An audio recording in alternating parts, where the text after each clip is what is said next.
Hi, this is Harlan Williams in Desertland in New York, where there's something about lies, there's something about love, but most of all, there's something about Mary.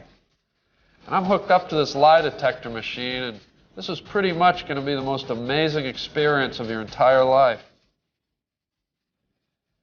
This is pretty much going to be the greatest half hour of your entire life. This is going to be the next half hour of your life. You're tough, George.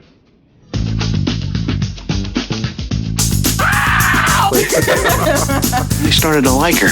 Yeah, I've just reached the point I don't care. Hey, you the little guy making all that big noise?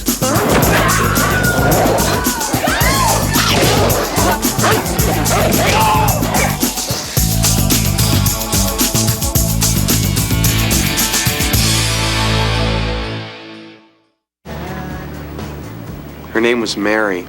She moved to our little Rhode Island town from Minnesota 2 years earlier. Huh, what a fox. I heard she's going with some guy named Woogie.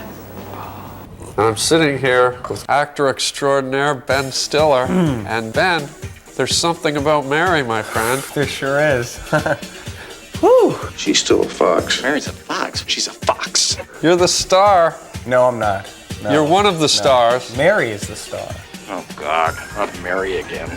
Hi, Cameron. It's nice to see you. I'm Harlan. Hi, Harlan. It's nice to see you. How you doing? I'm doing good, and you did a great job in the movie. Thanks, so did you. Bingo, man, bingo. Oh, thanks. No problem. Good Lord. Now, can you give us a short synopsis of the film? No. Okay, who is... I'm sitting here with Chris Elliott, who's in the new movie, There's Something About Mary. Chris, you don't mind if I ask you a few questions, do you? No, I'd like you to, actually. It'd be pretty convenient right now. Cool. Good time to. Go ahead, Harlan. Give Shoot. us Question one. And I'm here with my imaginary friend. Give us a short synopsis of the film. That's kind of tough for me because I haven't seen it. Can you give me a short synopsis of this movie? Yes. Okay, the film is it's about a character that I play named Ted, who is obsessed with his high school prom date that's played by Cameron Diaz. And they have a really bad prom date. Really bad. What do you mean? I mean, just everything that could go wrong. Like, what's the most emasculating thing you think could happen to you as a man on a prom date involving your masculinity? You know what I'm saying? Like wrapping my thing in bacon and a pit bull smells it?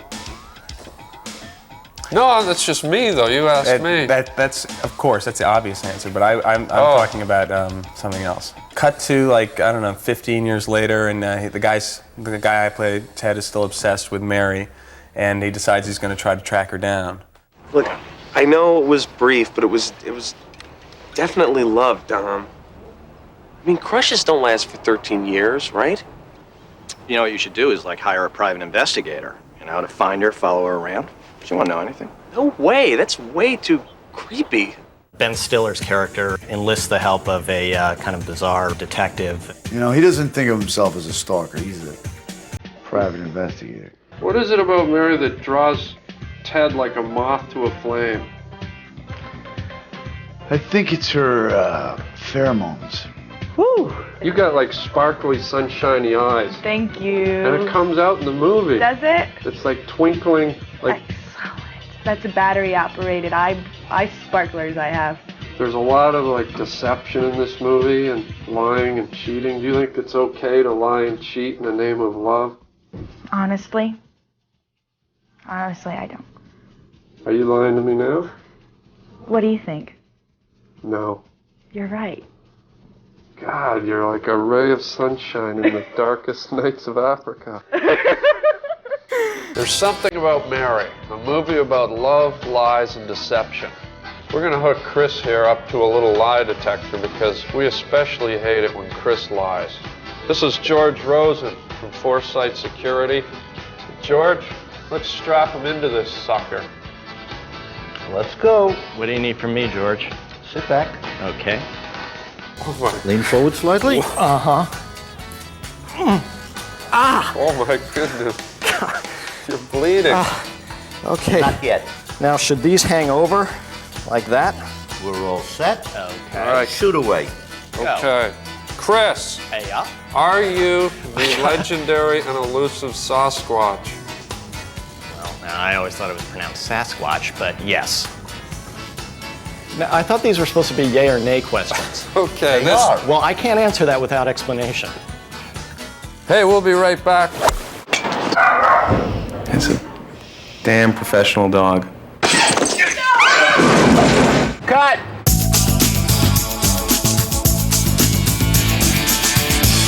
Hi, we're back. I'm Harland Williams, and there's something about Mary, and there's something about you out there watching this show that just makes me want to smash a starfish against my fish tank. Chris, have you ever lied to get someone in bed? No. What about when you were at IKEA? Well, yes. There. Sure. Chris, have you ever faked it? Yeah, right now I am. You guys, should we be listening to this? Can I ask you about Cameron Diaz? Cameron Diaz is the starlet. Yeah. Are you allowed to say that nowadays? Well, I think she's graduated from let to she's shed the let, and now she's a full-on star, I'd say. Let's talk about you. But you're a full-blown star too. No, I'm still a let. Well, I think you're a star. What's the Mike. male for starlet? Starbuck. Starbucks. Starbuck. I'm a Starbuck. You're a Starbuck. All right. Hoping Wow. to someday jettison the buck.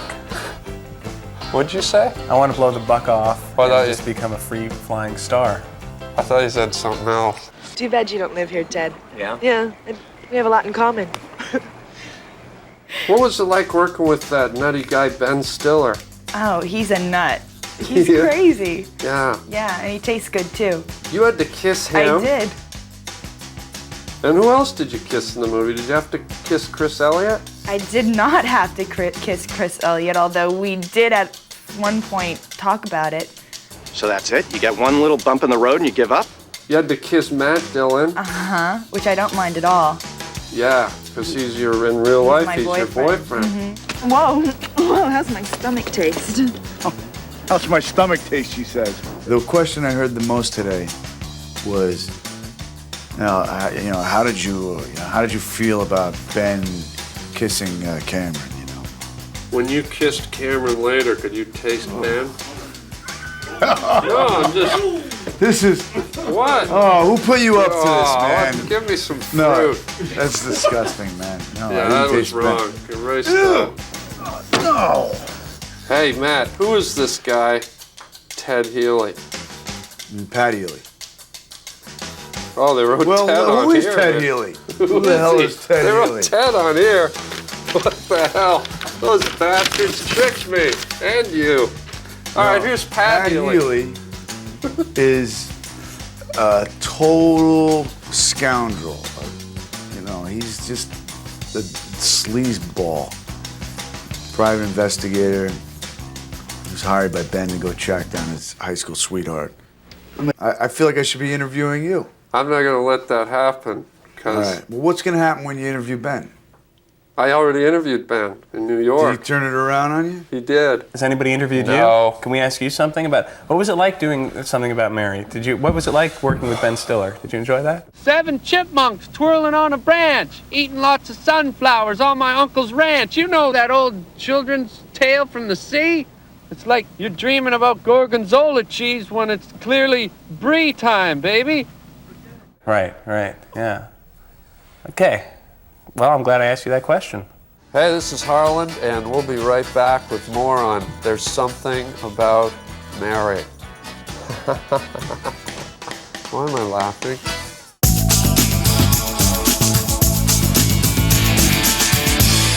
Hi, we're back. I'm Harland Williams, and there's something about Mary, and we got a lot of great stuff coming up, including we are gonna smash a pumpkin on my grandmother's head, and she's 94, so get your eyelid grease. Chris, do you believe in God? Yes, I do. Oh, you're going straight to hell, mister. Oh, my. All right, last question, Chris. Are you ready? I am all set, ready to go. Do you believe for a second that this is the last question? Well, I was hoping. Cut! What about those Farrelly brothers? They directed this Aren't they sucker. something? They're nuts. They are really out there. What they did- are kooks. I love the Farrelly brothers. Can you two brothers, Farrelly, give me a synopsis of your new film, There's Something About Mary? I got it. It's about a guy who becomes obsessed with his high school sweetheart and then picks up a hitchhiker that is really funny. Yeah, picks up this scene-stealing hitchhiker. And who plays the hitchhiker, fellers? Oh, this is like an Oscar-winning performance. No! You'd worked with the Farrelly brothers before, right? Yeah. What was that like? I mean, you played the cop in Dumb and Dumber, right? Yeah, the Farrelly brothers really like to work a lot with their penises. I've never seen a penis so agile. Did you see Peter's penis? It's amazing. It just bends and stretches and twists and all different kinds of... I think just about I saw everybody the on top the of set it. did. I saw the top. That's all there is. It was just nice to hold on to something. Hey, did the Farrelly brothers ever fart during one of your takes? Well, I wouldn't doubt it. I've seen what these guys can put away at a given lunch. We had a scene where we're driving along. Right. And then there's like the director peeking in, looking in, seeing, watching the scene. He's right outside the window of the car. Right. And we can hear him if he were to say something, but he's very cautious not to say anything because we're doing our lines that we're trying to memorize. Most directors are cautious not to say anything or do anything while you're acting. And Peter Farrelly graced us with 2 loud explosions from between his legs as we were trying to do our line. And we held it, didn't we? We didn't break. No, he did. One of you broke wind outside the window of the car. Right. Do you remember which one of you it was? Me. That was Don't Pete. say it was you. Oh, it was Pete. No, it was, I wish I could it say was me. He did it. Pull that crap. He's always taking the credit for it. I feel sick. Both of you just... I'm out of here. You know the scene where the dog flies out the window? Yeah. I looked down, Lynn and I ran down to look out the window, and we looked out and there's Bobby with bare butt, like completely shining back at us, and we just started screaming. Oh. It was the most unprofessional thing I've ever been a part of in a movie set. Bobby. You don't hear about that happening on a David Lean film, you know?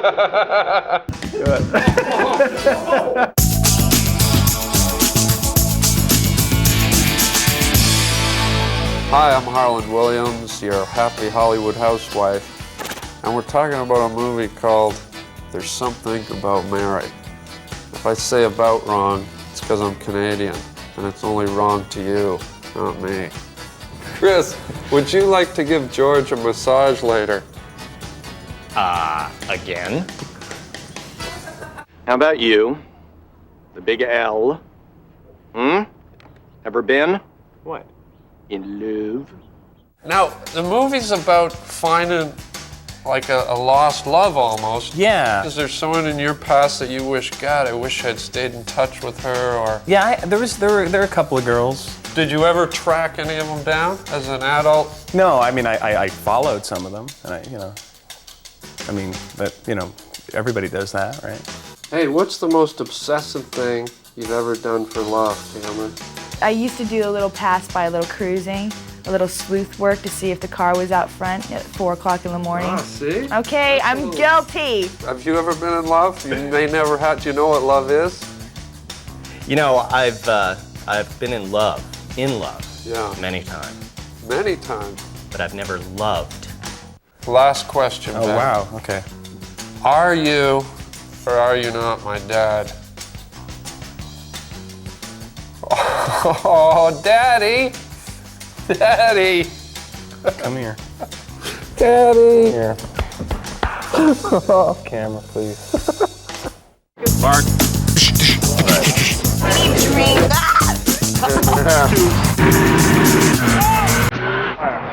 Yeah, Whoa! Sit right there. Here, like, just kind of scurry over the place. Look at you. Nothing. Ready, and roll sound. Last time I had a pap smear, the guy needed leather gloves and an oyster shucker.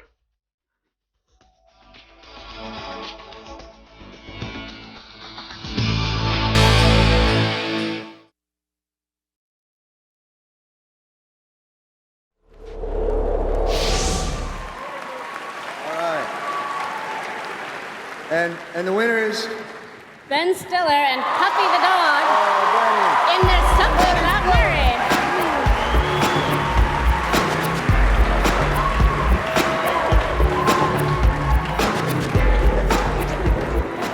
Thank you. Wow. Thank you very much. Woo! This is crazy. Man, I can't believe this is it's incredible. I'd like to thank the Farrelly brothers, and yes, the Farrelly brothers, great comedic filmmakers, my agent Nick Stevens, thank you very much. And I wish Puffy could be here, but see, I knew I was gonna have to do this. All right, I got to do it. I got to explain this. Puffy the dog isn't really real. Well, okay, let me put it this way. He's about as real as Jar Jar Binks. That's right. He was created by the same incredible effects wizards at ILM, George Lucas's company. Let's take a look at how this was done.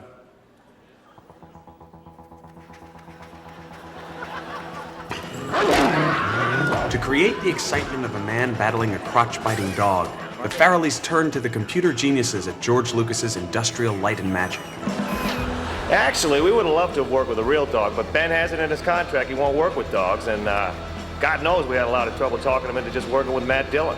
By that point, I was so hammered, I said, F it, let's just go with the special effects. Creating alien creatures and spaceships is one thing. You're allowed to use your imagination. But a dog is a creature of the real world. Something a lot of us here just weren't too familiar with. First, a team of computer effects designers meticulously studied the actions of a real dog. Action, Ben! Then, my performance was shot against a blue screen. Okay, freeze, okay? I got 16 to the crotch. So what this is an actual dog that's going to serve as a reference to the virtual dog that we're going to create back on the computers in the studio. As an actor, there's no greater challenge than fighting an imaginary dog.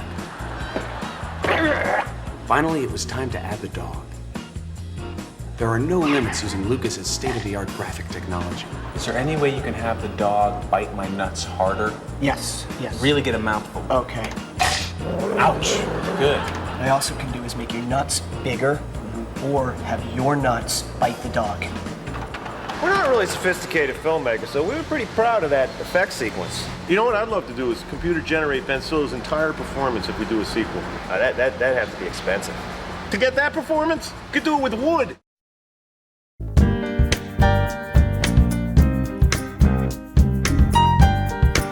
Peter and Bobby have a very distinctive style of filmmaking. Peter seems to be the mouthpiece more. He's the guy who, kind of gives you the actual direction, and Bobby kind of hangs back. And then they'll confer. And the prop guy seems to have kind of an equal amount of say in the direction. Most movies, you're just trying to make your day. You're trying to get everything that you're supposed to shoot in the day so that you don't have to keep trying to work to get your schedule done on time. And we would be working. It's like 7:30. We're gonna lose our light. We're working outside, and it'd be like 4:30, 5 o'clock, and Bob would be like, "Well, we kind of made our day, and if we start shooting the stuff for tomorrow, then tomorrow will be done too early to we'll be done by noon tomorrow if we start shooting tomorrow's stuff. And so hey, it's 5:30. Sounds like beer o'clock to me." Right? It's like you're done, and you're off, and you're shooting quarters with the guys. Okay. I have to say the most fun process, for me, in terms of filmmaking, is working with the Farrellys, because you're not really sure when the camera's rolling and when the camera isn't rolling. I mean, yeah, they say action and they say cut, but you know, you don't tense up when they say action, and you don't, you know, loosen up when they say cut. You're just happy the whole time. There's no containing with the Farrellys. I never heard smaller. I never heard bring it down or take it back at all. I don't think that's not the way they work. They kind of let you go where you're going to go, and they just worry about whether it's funny or not. It was one of those scripts you go, if it works, it could be really, really funny. If it doesn't work, it could be horrible. It could be horrible and embarrassing. And in reality, it was both. That was really it was funny and horrible and embarrassing. Peter and Bobby, they just have their finger on the pulse of comedy. It's wonderful to go to all parts of the world and have people stare at your crotch and go, ooh, crotchy, zipper. You know, I have to say, like, my character's like the straight man in all of it, so I have to pretend like nothing's happening around me, so that it can exist as it does. And for the hair, you know, I have to say there was a little bit of resistance on my part with Peter and Bobby when they wanted me to do that. I always loved it in the script, but as we were going, I said, you know, the only thing, I made them promise me to consider this, because, you know, with Pete and Bob, you know, they want the laugh. And so I was like, okay, let's just consider this for a moment. Let's just like make sure that we don't discredit Mary, you know what I mean? Like you're selling her as this girl who's like on top of everything, and she's like a babe, and she's a doctor, and she's smart. Like, just let's not discredit her, that she wouldn't like, that she's gonna walk around like that, you know? But and they're like, what are you, crazy? They're like, it's the funniest thing that anybody will ever see in their entire life. What are you, crazy? And I was like, I looked at him and I went, you're right, okay, let's go. You know, I was like, what am I thinking, you know? And the minute I walked out, you know, we put my hair up with the gaff quat, which is like this really, really hard hair glue that Morgan, who was doing the hair, she put my hair up with the gaff quat, and, you know, we hair sprayed it up, and it's like sticking straight up, and it could have broken off at any time. And as soon as I walk out of the trailer, I have to cross the street off Collins Avenue, and we're walking across the street, and there's like all these people staring at me, and they're just laughing and pointing at me, and they don't even know what it's from, you know what I mean? Like, they don't even know in what context it is.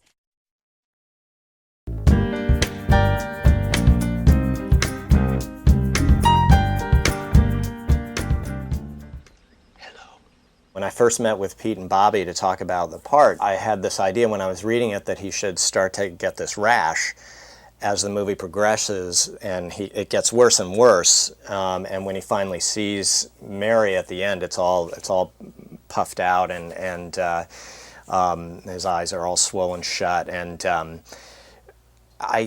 there was some debate about whether or not that would give away that there was something odd going on with me, or that maybe I was connected into the story more than we wanted people to think. And I mean, I think we found a way to sort of ease it in. And then you come out of makeup looking exactly the same, which was interesting. It was when he was doing the scene where he had all the boils on his face. No makeup.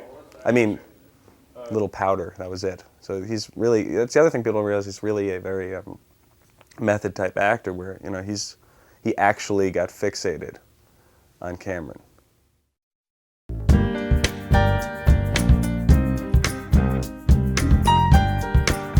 You know what cracked me up in this is just the way Matt looked in this movie. Hilarious, by the way, with the pencil mustache and the hair parted down. It was genius, that character, and the way he dressed. I mean, what was Mary thinking, first off? Like, it was just like, that was her heart, man. It was speaking. She was just giving this guy a chance. But he was, in the teeth afterwards, he was hilarious. And, you know, he had to walk around like that after, you know, that mustache was his, so he had to face the world that way. The thing with the teeth was something that was in the script, and I assumed it would be something that, well, once the teeth were there, that we would go back and I wouldn't have the teeth anymore. And Bobby was like, absolutely not. We're going with that the whole way. I just think it's one of his best roles, just because he plays that guy so straight, and yet there's sort of a level of not getting it, you know, that's going on. Peter and Bobby, to their credit, really encouraged me to be totally real with this guy and really, you know, play it straight. Play this guy straight on real feelings and really right down the middle. And I think that's one of the things that was fun about playing Pat. We got this one kid, Mongo.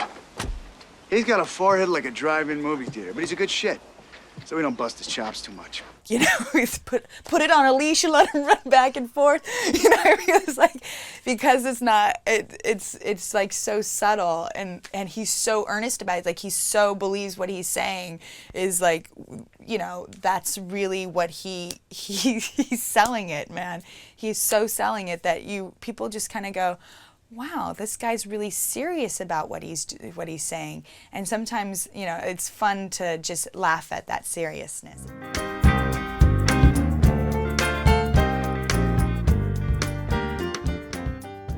It's really like community theater on film when you do a Farrelly Brothers movie, because they're about, I don't know the rules of community theater, but apparently you're not allowed to have like that many professional actors in community theater. So they have like, I think they're like 1 or 2 SAG actors, that's Screen Actors Guild actors, that can be in the movie, and the rest are all their friends. We call them FOBs and FOPs, friends of Pete, friends of Bobby, and you know, there's always, you know, the whole background is strewn with their friends. You know, everybody gets to be in the movie. And my dad came to the set, and Pete and Bobby were like, "Come on, you're in the movie. Let's go. You're in the movie." And my dad's like, "No." I'm like, "Pop, you got to be in the movie." He's the guy with the long black and silver hair. He's like the first guy through the bar. He's like, "Hey," you know, egging him on. And he felt very comfortable, I think, in playing that part.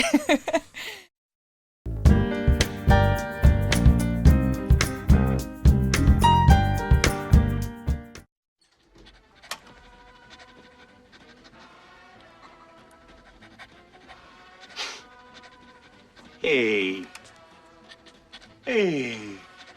are you the little guy making all that big noise? You know, a lot of movies you'll do rehearsals, or you'll, you know, have stunt coordinators and all this stuff, and there were people like that there, but I think it was just kind of, I hit my head, you know, that, like right in the beginning when the dog jumps out onto me and I go sliding back, they wax down the floor, and if you look closely in the movie, base of a chair or something, and there was like it was, you know, no stitches, but it was like bleeding, whatever. But that's in the movie, because the floor was much slicker than when we rehearsed it, because they wanted to get a nice slide.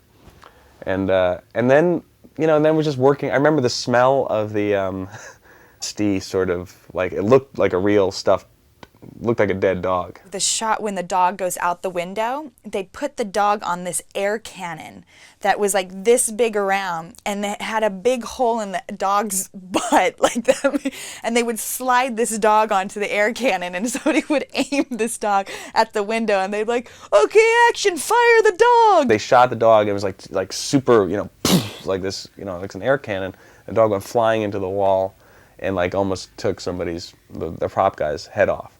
So then Bobby, I believe, just threw the dog off camera through the window. Magda and I run to the window, and, you know, a couple times we do it, and we're like, "Oh, Fuffy," what was his name? Muffin? What was the dog? Muffy. Muffy, oh no, Muffy. Puffy? Okay, let me try it again. Oh, Puffy. Puffy, see, it's been a while. I haven't seen the movie even in like 5 years or so. I'm sure. I'm like, oh, we're like Puffy, you know, and and then there's this one day, they're like, "That was good," Bobby's like, "That was good, we're gonna try one more. Let's just give it one more time, let's go." And we're like, okay. We're like, "Action!" And Magda and I run to the window, we look out the window, we look down, and there's Bobby's bare ass, like, staring at, he's like over his shoulder with like this big crack smiling at us. We screamed our lungs off. We were just like, you know, if you hang around with Peter long enough, you're gonna see I mean, I'm sure you guys know this, you're gonna see the weenie. Like, it's going to come out at some point. I did see Pete's penis frequently. You're not going to know that's what it is because it's going to be wrapped around other parts of his body, possibly his ankle, his wrist. And, you know... He's not very well endowed at all. In fact, it's very small, and you have to look, you know, twice to see whether it's his thumb or not. And sometimes it was his thumb.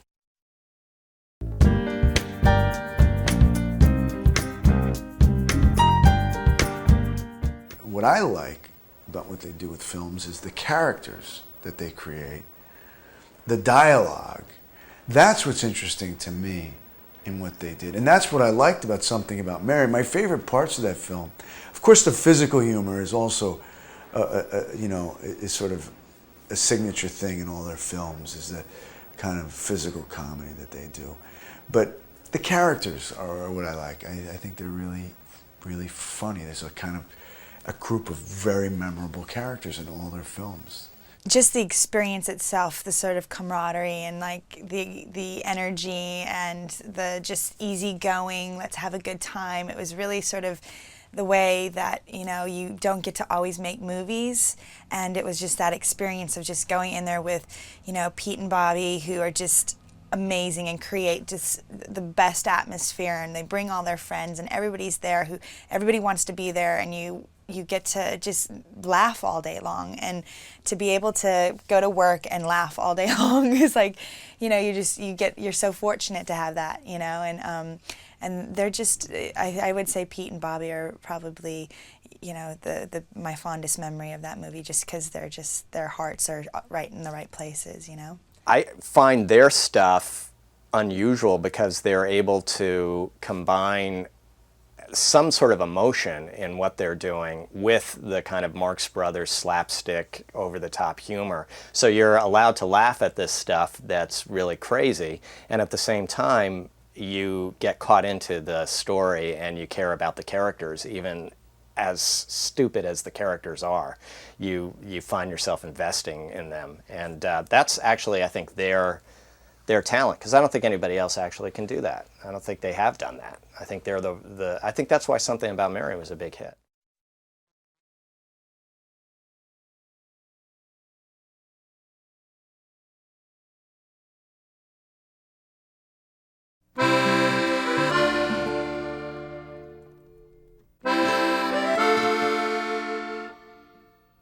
That was really good. No good. Yeah, that was no good. We go with that one.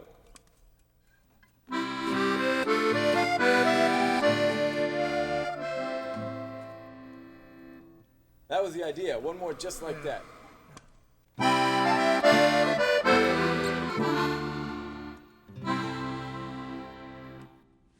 When I first moved to Boston, which was in 1972, the day I drove into town, I went to the Harvard Common, which is an outdoor park, to Modern Lovers, which includes Jonathan Richman, were playing in the park that day.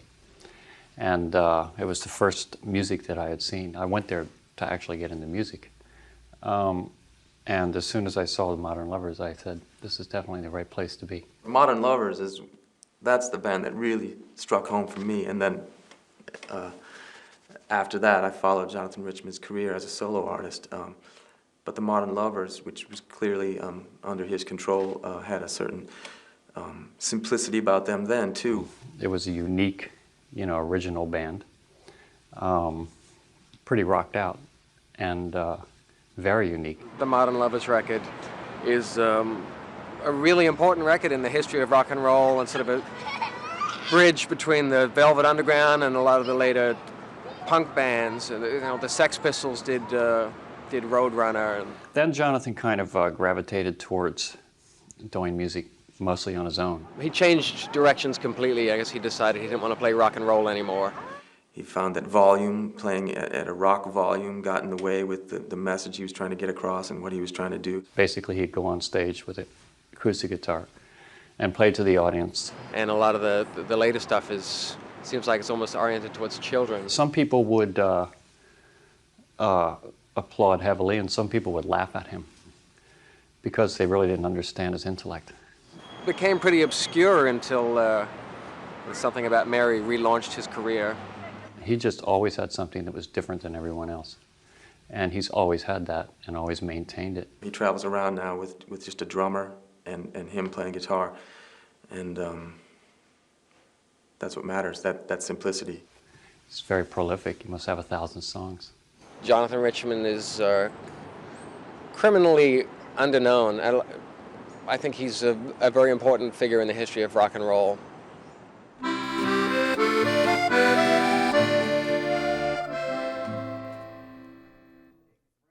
I have a friend who gave me some questions that are kind of weird.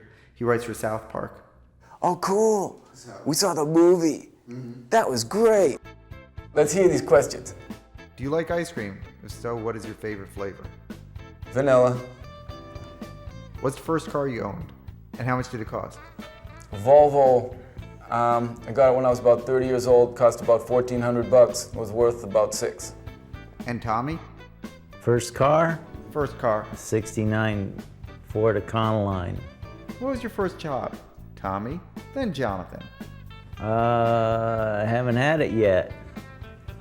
I was a messenger for a messenger company in Boston, foot messenger in the Boston's financial district. When we're not in the movies, Tommy and I have a nightclub show. I sing and play guitar and he plays drum. And before that, years ago, I started out as a late teenager with a rock band, and I had several versions of it. And so I'm from the Boston area, so I started out playing just wherever people would let me play for free. And once they heard me, the list narrowed. But I would play coffee houses and would play, you know, just wherever. I would just borrow people's amplifiers and turn them up real loud and make all kinds of noise. And like that, ran away with their hands over their ears, saying never again. Saying, do not let that person in this club. And once we had a band, though, I improved because I was only 1/4 of the whole sound. So people didn't run away, they just walked away, sort of mumbling to themselves. So it was better. And a few people liked us. If you could live at any time in history for 2 weeks, what time would that be? Ooh. You only get 2 weeks. Yeah, but you don't have to trade, right? You can still come back to this one afterwards? That's correct. Okay. First, that's really good. I'd like to see what was going on in the Middle East around 2,000 or 3,000 years ago. Something like that, maybe. Or maybe Greece, right around 2,500 years ago, something like that. Tommy? I don't know. Southern California in the early 60s would have been a lot of fun. You were if I was in like a surf band or something. That sounds fun to me. But yours is good too. It's just that yours is like got sickness and you know, all kinds of plagues and stuff. So does yours. Well, yeah, but it's a lot more fun though. Do you collect anything? Dust. I live in Tucson, Arizona, and Jonathan came through there and had this idea he was going to use different drummers in different towns and different parts of the country. And I guess you did that for a while, right? Yeah, for several months. And then he came to Tucson, and I never even met him. You know, I show up in Tucson. I was going to play Tucson and Phoenix with him. This was like '93, about 10 years ago. And we played the shows. We got along really well, and he goes, hey, you know, I got these gigs in Austin, and it went about another week, and we just hopped in my Toyota pickup and started playing shows, and that was probably 1,000 shows ago, you know. Just like we got along pretty good.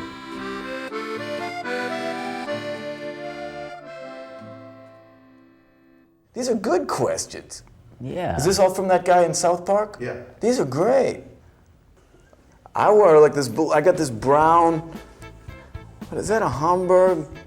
A Stetson, brown Stetson with a brown band on it. And I think it's 7.5 or something. And it blew off his head in New York one time and rolled, you were there, weren't you? Well, I mean, not that you're there because no one's there, it's just, but it rolled across the street and cars everywhere and it didn't get hit, remember that? Something like that, yeah, really miraculous. Anyway, I love that hat, it's a brown hat. That kind of makes you think that is my hat. Okay, so I looked at the script and I first of all, I was kind of scared. I didn't know whether I would be able to make up anything good for it or not, because if it was a script that I didn't like, you know, the whole thing might have to have been off, at least that way. But I said, yeah, okay, I can do this. I called up Pete Farrelly and said, you know what you need a theme song. And he said, yeah. I said, yeah. So I said, you want to hear it? So I just, you know, played it for him, and that ended up being the theme song. Some of the other stuff had already been, there were other songs that he'd heard of ours before that he just apparently liked, like Let Her Go Into the Darkness. I didn't even see exactly how it fit into the movie myself, but if he wanted to use it, fine. He wanted to use another song of ours, True Love Is Not Nice, which also wasn't written for the movie. Okay, it's a really hot day, about 4:16 in the afternoon. You're sitting on a porch. What do you want to drink? So what time is it? 4:16. Is it beer time yet? 4:16, sitting on a... I'd probably have to say maybe a Tecate and a little lime, you know what I mean? No, it's 6. What time is it now? Probably about that. Sound good? Let's go get a 6-pack. There we go. Same for you? Yeah, sure. I personally was scared about falling out of that tree, though, at the beginning of the movie, because this, like, wardrobe people said, you know, they're gonna set up all these stunt harnesses for you and all this safety equipment, but you guys aren't gonna need it. We're not? I said, no. I said, we've been out there and looked at it. You're only gonna be about 10 foot off the ground. There's gonna be this big wooden platform right under you, probably with mattresses and everything. You won't need it. That didn't happen. No, that was the problem. It didn't happen. But yeah, it was a good idea. So we get there. It's not 10 feet. It looks more like 18 or 20. There's no mattresses. There's no platform. It's just these trees. And the stunt coordinator is up there smiling at us. He's there. What do you call it? When you stand in for the people so they can get the camera angles. Anyway, he's there with a prop guitar, just smiling, because he knows how to do it. They have parachutes and stuff. They have everything, you know. And but he's just there, supporting himself on the tree limbs, some really great way that I didn't know how to do, you know. And he's there, you know, hi boys, and so well, come on up. And so it looks way long, and says you didn't want your stunt harnesses, so we didn't bring them. And so it just sit like this, and so you're sitting sort of like that, which I might have been able to do, except trying to play the guitar, and I'm not good at lip syncing. I don't know whether you would know that from watching that particular movie, but so I was trying to lip sync, which is something I usually don't do, and trying to do all those things. And then to add insult to injury, we got Peter and Bobby down below busting our balls, right? Well, I wouldn't. They didn't do that, did they? Yeah. They did? Well, they said all kinds of terrible things. Oh, so you don't need stunt harnesses, Douglas Fairbanks and Jackie Chan. How are you doing up there now? Were you scared? Yeah. Yep, so anyway. I'm scared right now. Yeah, see in this carpet. If you could be one other person, who would that be? Tommy, because that way if he chose me, then we'd still have the band. Yeah. We'd still have jobs. Yeah. Let's get out of here. You gotta get bored with it. That's the end. Mary, there's just something about Mary.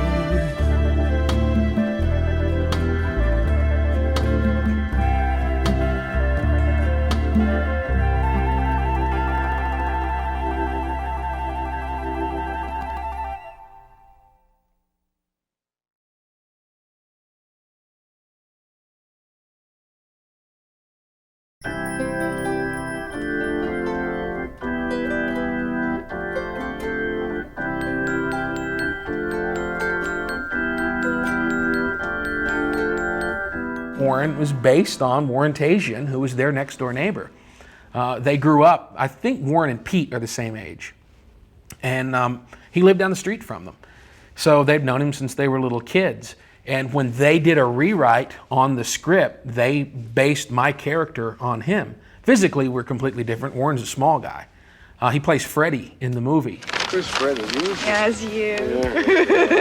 Will you marry me? Just as mere coincidence and luck would have it, a lot of the background that I'd made up in my own mind for Warren the character was truly what Warren the person had gone through. He had some damage from birth. And his mom said it wasn't until he was 5 that he learned to walk. He had to wear the braces and stuff. The character Warren was just sort of an unconscious amalgamation of people that I've known in the course of my life. And even when I made certain choices, I wasn't really aware of where I was taking them from. The only thing I consciously took was I was out shopping with my wife, and I saw this girl with her mom and her sister. And I see her, and she turned her head like this, like it was on a ball pivot. Now, I'd seen people do that before, but I'm sitting there and I'm like trying not to watch. I think, I'm going to do that. I'm going to use that. So that's the only thing that I like consciously took. But the character came together. We had this rehearsal when I first got to Miami with Ben and Cameron and I. And I'd not met those guys yet. And we got together in this conference room with Pete and Bob. We just ran through the piggyback ride scene and the date scene. And everybody's like, oh man, you're so good. And I still didn't feel like, I don't have it yet. I didn't feel comfortable with it. So we were, I was going over to the gym and I was walking back to my hotel from the gym. And we were staying in Coral Gables and they didn't have street lights. So it's dark outside. So I start futzing around with different walks. And I kind of made up this history of Warren. Why am I, handicapped? What happened? So I figured, well, it's something that happened at birth, and usually cerebral palsy goes along with any kind of birth brain damage. So I started messing with this kind of CP walk. And all of a sudden, when I had the splayed hip, when that came together, it was like a light bulb. Like, oh, I got it now. So we added the head, added the hands, got the walk, and then it was like a light bulb. I could turn it on, turn it off. And luckily, that was the night before we started filming. Have you seen my wiener? What? Have you seen my wiener? I do this on most of the movies that I do. I have my own little internal jokes that nobody's aware of. I don't tell anybody, but little things that I will do. And what I decided that I was going to do was my little homage to what I consider the great retarded characters from film. And some of them, a couple of things are still in the movie. The one that remains is the keychain at the end. I had them get a rabbit's foot. It was a rabbit's foot keychain. And if you notice, I'm in the background and I'm petting the rabbit. And, it's nice and soft. I like soft things. That's Lenny of Mice and Men. I did a bit from Gilbert Grape of Leo. I did a Rain Man gag, and I did a gag from Sling Blade. This is the one that I got caught on. The scene where after I've beaten up Ben, we're trying to think with Marky and with Cam, how are you going to calm me down? When I've done this. So I came up with I said, well, obviously I eat a lot, so food calms me. So let's try, and I said, well, let's get some biscuits. And I got the props guy who put a little mustard on them, and it was completely in the background. It was nothing that was obvious. And Bobby, he noticed it. He comes up and he goes, where did these biscuits and mustard come from? I said, well, I asked props to get them. Hey, what's this sling bag bit? I said, well, it's just a little thing in the background. It's just a little thing. He goes, that's more of a Zucker Brothers movie, not a Farrelly Brothers movie kind of gag. So let's not do that. So that was and that was the only thing in the course of the whole movie that either Pete or Bobby went, anything else just, flew. We captured lightning in a bottle. Pete and Bobby know what's funny, and they know in their head what they want. I expected that there would be a lot more controversy about, a broad comedy like that with a retarded character in it. And there was very little backlash. And I think the reason we got away with it and the reason it worked, people completely believed that I was retarded. And I think the biggest success was how she related to me. She didn't treat me with kid gloves. I wasn't her retarded brother. I was her brother. I took a little longer to do certain things. There was a recognition of that, but there was never any embarrassment. There was never any, this is my brother. And you definitely got a sense that she loved me as her brother.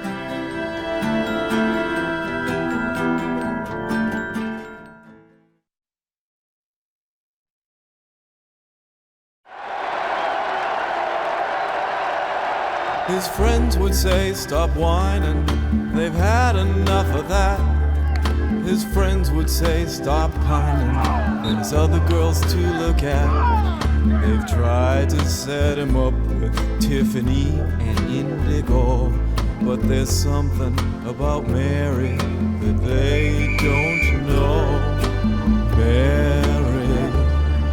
It's been 5-6 years, something like that, and still to this day I am mostly remembered for my 30-second part and something about Mary. And I can't tell you how many times I've gone places and someone will know who I am for football, but they'll say, look, my sister, my mom, my grandmother, or whatever is not a football fan, but they love you because of something about Mary. And they've put together something about Mary as well as football, and so now they consider themselves fans and stuff like that. And I said, well, we got to always be remembered for something. Whoa! Whoa! Touchdown! Hi, Mary. Brett? What the hell is Brett Favre doing here? I'm in town to play the Dolphins, you dumbass. My agent, Bus Cook, must have called me numerous times mentioning a movie in which Farrelly brothers, at the time, none of this really, I'm still trying to win games and all this stuff, and he says, look, if at the end of the season they want you to be in a movie, something about Mary, blah, blah, blah, blah, blah, blah, and I said, I don't know. I just don't have time right now, really even to think about it. So 2 or 3 weeks before the season was over, he said, now look, if you want to do it, there's really no money involved, which I figured that anyway. And he said it was just a brief 30-second, 2-minute spot that I could be a part of. He said, you'll do it after the Super Bowl if you're in it, or after the last game, a week or so later. And I said, okay. So he said, you fly to Miami there for a day, 2 days, and you're done. Hey, Brett, what do you say you give me a little autograph right there? I went, did my spot. Still didn't really know what it was all about. Didn't know where my part would show up in the movie. Didn't even really know when the movie was going to come out. And so this was 1st of February, something like that. So when I finally went to the movie with my wife and our, at the time, our only daughter, we were here in Green Bay, and I was watching, and the movie starts, and I'm gradually just kind of creeping down. I had no idea when it was going to show up. And so different scenes were showing up. Ben Stiller in the bathroom, and he got, caught in a zipper. And I'm looking at my wife, and I'm like, oh my God. We thought it was going to be an okay movie for the kids. Which, it wasn't that bad, but she was asking questions afterwards. Like, what was that all about? What about the hair? And so I was, obviously real nervous because my part was coming up, and finally I said, oh, here it comes. And I'm like at the bottom of my chair. And people in the theater didn't know I was in the theater, but I don't even know if they knew I was in the movie. And they all start clapping and all this stuff. And so right when it was over, the credits hadn't even started rolling yet, I was up and out. And I haven't seen it since. I was so nervous. I've played in front of thousands and thousands of people, but I'm in a movie theater with just 20 or 30 people, and I was so nervous. I said, if these lights turn on, I'm in here. I'm in trouble, so I took off. I'll always be true to you. Oh, shit, this isn't fair. Acting and being behind the camera, even though I've done it before, it just never felt comfortable. And most people said, man, you look real stiff and nervous and stuff. I said, that's what they wanted me to do, so I was acting, which is totally BS. But I love you still. I need you more than anyone around, and then worst of all, Now that was tough. They start playing music, and it's just dance around. I just don't dance around, They may dance around, I don't dance around. I don't dance, period. I used to do a little moonwalking back in my day, but that's way, way back. What about Brett Favre? I still get that today. My last name is difficult as it is, but it really is difficult after the movie. I have people call me Favre and a few other choice words, but that one in particular.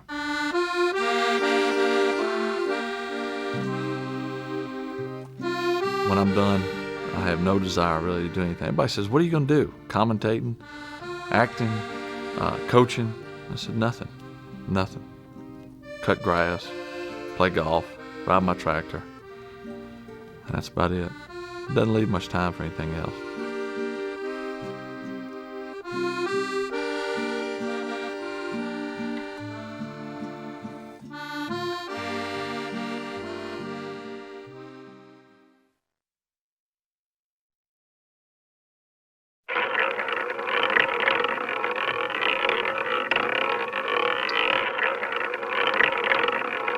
I don't know. I think anything could be funny.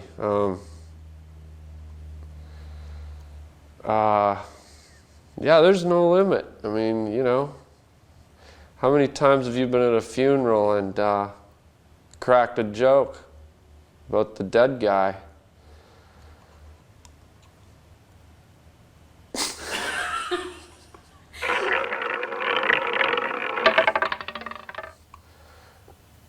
Excuse me. Sorry. If I could go back in time, I'd choose to live with the dinosaurs. Just because it'd be fun.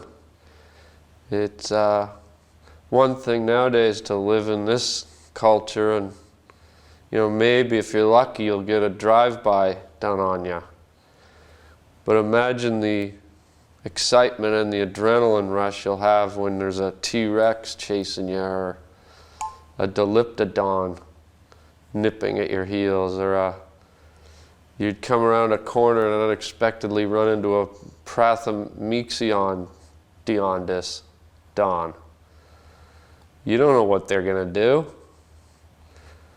Or you stumble on a nest full of Clara Dingle Dongle Dong eggs, and Mother Clara Dingle Dongadon's like unexpectedly returned, and there's you wiggling around in the eggs like a baby mucus child, and suddenly you're in trouble. I mean, that's where I'd go. My favorite dirty word is caramel-covered cheese clit. Which part do I have to censor out? Yeah.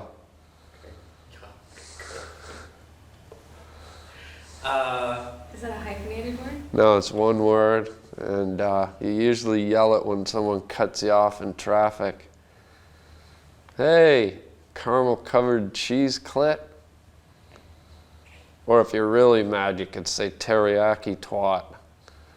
But I rarely use that one. But I will.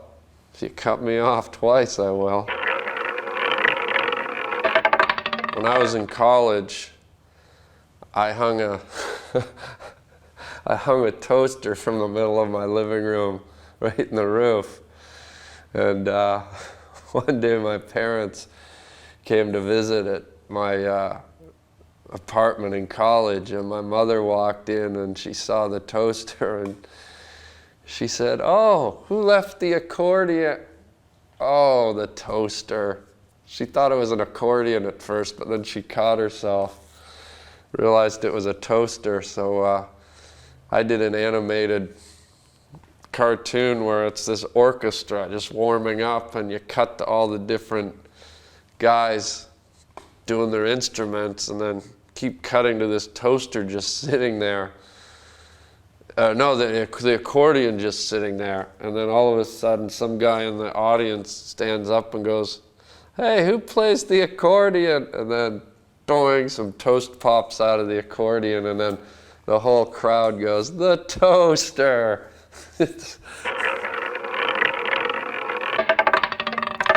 I'd say the best advice I could give to kids trying to be actors is just do like I did. Down on Melrose Avenue, my acting teacher's there, Larry's Actors. All you can act for $40 a month, and he's just every time I get into trouble, I just remember something he said. He said, "You are an acting monkey. Just do what monkey gotta do." And again, that's Larry's Actors on Melrose. All you can act for $40 a month.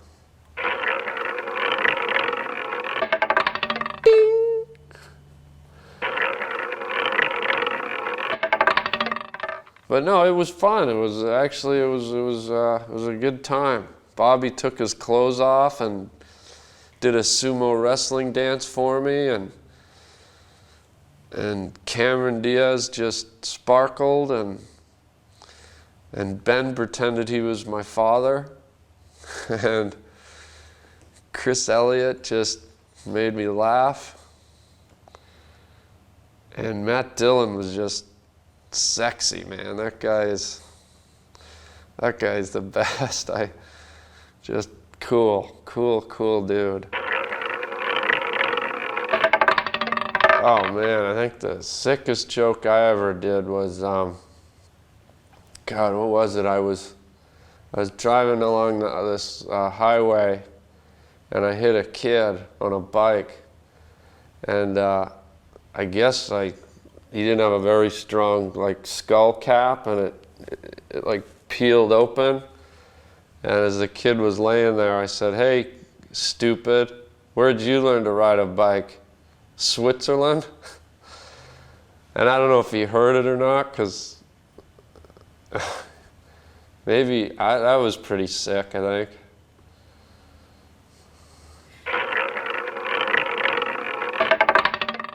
The only other person I know with the name Harlan that's spelled the way I have it is Colonel Saunders.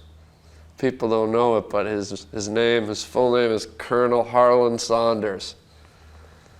So that's pretty good. I'm in good company. 11 herbs and spices.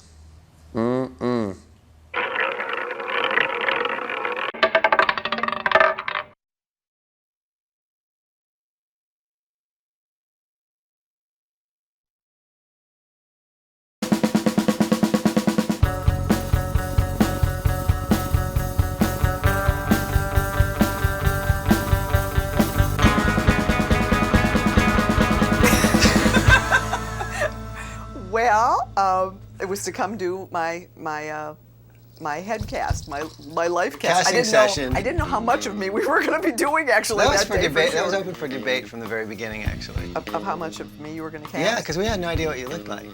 You know? The more they saw me, the more they... Truthfully, we didn't know. I mean, our only frame of reference for you was Kingpin, which wasn't a really positive sort of thing to look at, you know? So, very hard to look at. So we didn't know what to expect, so we were very pleasantly surprised when you walked in the door. Oh, well, that's nice. And then we were kind of upset. to wrap me in plaster. Well, we were kind of upset, though, too, because you had breasts, see, and we needed to make some, and they would be in the way, so... Then they had that's right, you had to bind me. Yeah, that was our big hurdle. And put me in a leotard, and... You were cool about it all, though. I couldn't wait to do it. I mean... Be bound or be leotarded? Both of those things. But, this would be a totally useless interview. For me, it was this fantastic experience, and I was so happy to get this part, because I didn't think I'd gotten cast. I had already done Kingpin with the Farrellys, and I knew about this movie, and I came in and they had me come in and audition, but it was a whole different character, because they didn't know they were shooting in Miami yet. There was nothing about the skin being... Oh, that's right, you had those glasses. Glasses, and also I sort of was playing her like a little old. She was supposed to be really old. I had this little leopard skin, little sort of shirtwaist dress I got, and I did this whole characterization, and I didn't know what was going to happen, and I didn't hear anything, and I kept reading in the papers that, you know, Matt and Cameron had gotten cast, and Ben had gotten cast, and I was sleeping I was still waiting, and I was sleeping with the script under my pillow. And I remember in the morning I woke up, I had Brad had stabbed me in the throat, and my husband said to me, "When are you going to take that thing out from under your pillow?" And I said, "Not till I get the part." My first time meeting Pete and Bob, I actually met the whole gang like all at once. I had been pulled into their office by J.B. Rogers, the AD, And originally they wanted to talk to somebody about the dogs because I guess there were a lot of animals that were in jokes that were in Kingpin that got cut out because they weren't happy with the way the animals came out. So they were really adamant, Puffy this, Puffy that, Puffy's got to be great. And it was like these 6 guys on the edge of the couch just like, Puffy, Puffy's got to be, you know? And I was like, Puffy instructions. Okay, got it. Puffy's important. And then I had this whole other list of stuff that we never got to because it was just so, you know, the dog was one of the main characters basically. And so my goal was to make the dog real. Anything that's going on in one of their scripts, from home, I have to go in another room. I have to find a place where the kids will not be, and I have to go hide, and I have to talk quiet, and I have to go. We were still experimenting in Florida. I mean, the day I got there, the day of the shoot, they had me in prosthetics. With no wig on. I remember coming to lunch and I was just in all, you know, I was completely with a wig cap and all this, but no wig yet, and just all this, you know, all these prosthetic pieces. And and it was very interesting as an actor because you have to, the mobility of your face changes. So you have to sort of over-exaggerate, but without, which is a very fine line for an actor because you never want to be over-exaggerating. And yet in order to make the face pieces really work so you don't look like it's a mask, they have to kind of melt into you a little bit. You have to have some life. So I was trying to get comfortable with that, and I guess everybody thought it was a little too ghastly looking, that it was... I think the fact that it was bald didn't help that first day either. That was not a good idea. Miss Lynche would go into another room and bind her ample bosom in an ace bandage and then put on a youthful leotard and come springing back to the room, at which point we would take this big honkin' foam thing and glue it over top of the leotard and then blend it in. We blended it in on her collarbone. Which took a very long time. Yeah, and 3.5 hours to get this really right. Well, not just the collarbone, but the whole thing. 3.5 hours. He works very slowly. What? And then the face makeup's blended down onto that. This is blended in the sides. This is actually lined up with her real belly button so that when she moved it would bend in the right spots. And then these were hollowed out and weights were put in them so that they would hang lower and more pendulous. Yeah, but they were, remember, the weights, if we didn't get this from last time, were 2 condoms filled with 3 little ball bearings that were dipped in KY jelly. Well, you work with what you get. And then we'd give them some life of their own. And then there's an example here of the final result. Obviously they would get painted and all that stuff too, so. You realize no one's going to take you serious while you're talking. I know. But anyway, I took off, they were glued onto a leotard. I took the leotard off and I threw them in the wastebasket. And we were sort of closing up for the evening. I started to leave and I thought, you know what, maybe I'm going to want those. So I went back and fished them out of the wastebasket. And then I thought, oh man, am I glad I have them. So I had them put into this window box and there's a little plaque which you probably can't read, but it says Magda's boobs. And I figure if I'm ever going broke, I can sell them on eBay for probably about 50 grand. But they're not for sale, they're mine. The thing is when you do a prosthetic makeup on somebody, you go with extra in case she flips out and says, no, I can't take it, and tears her breasts off and goes running off. Then you can pull another one out of the box and when she calms down, put those on. But yeah, and it's like that with anything, like with the dogs or the black eye or the dentures. I think Pete has a snake in his basement with a big Jeffrey Tambor-sized lump in it. And I think Bobby has Puffy, but I'm not sure. And if you're listening to this and you're from Fox Archives, this is one just huge joke, and they really were destroyed a long time ago. It's kind of interesting. No, see, it's one of those things. It's like, yeah, I know. See, how many inches was it? That's one of those things you get on the phone with them and talk about, and you know you're trying to talk in code and use their lingo from the script.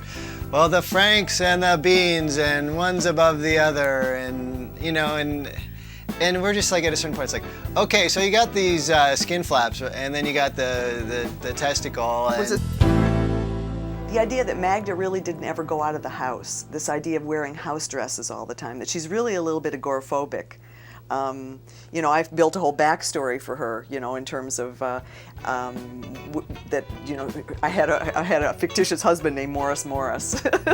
And then Maury died, and you know, when he died, she was kind of lonely, and she sort of would come over to to Mary's all the time. And basically, Mary was her, you know, her two children were Mary and Puffy, and that she had no children of her own.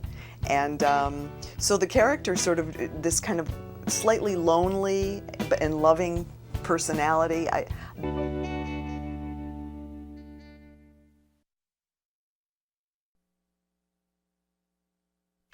It could happen anywhere. To anyone. Man's most primal fear. Oh, no, and his worst nightmare.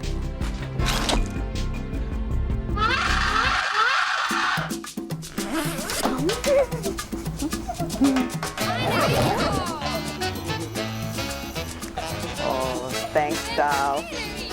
2 cherries. Oh, thanks, sweetie. You're in my life. Isn't Tina wonderful? And with buns like that, who needs breakfast? Thank you for joining me today. I'm Magda, your hostess. And this, of course, is Puffy. Today, we are going to peek behind the scenes to get the real story of what happened in Mary's bathroom that day. Ow! It's the story of balls, like you have never seen them. Might be looking right at it? Yeah. Okay. Is it me, or is it getting hot out here? No, I was looking at the birds. That day on the set, everyone was happy. You know, you're coming in the frame like just straight here. You know, really let it go. Right. They were joking and laughing. They were having a great time. How the hell did you get the beans all the way up there like that? Amidst all the joviality, I was struck by a thought. Oh my God, what if this had really happened?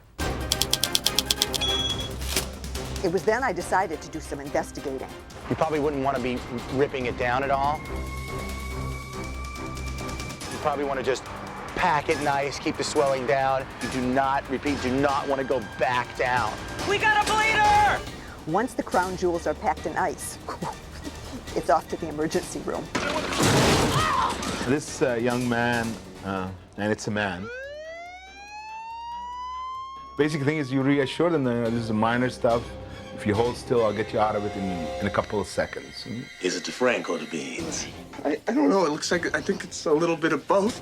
Next, you would want to find out if it still works. Wouldn't you want to know? And for that, it's off to the pee-pee doctor.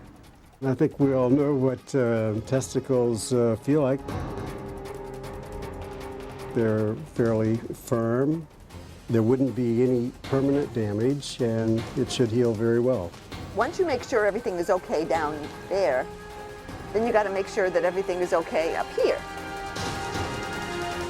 This is really not something to laugh at.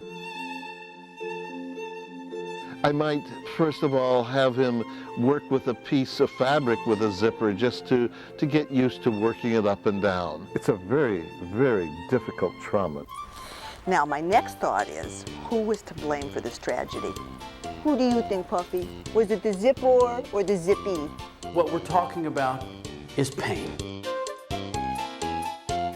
We have a zipper manufacturer here who has created a piece of equipment that has no safety devices whatsoever. How the hell did you get the zipper all the way to the top? It is one thing to talk about it. It is another thing to live it. I have to pee sitting down. Unlike in the movie, you don't have a really friendly fireman and a really funny police guy that come help you. They weren't funny and they weren't friendly. What, do you guys think this is funny? Excuse me. It's time for me to get rid of some of my tan lines. Do you know this is stuck? This is embarrassing. Pull, pull.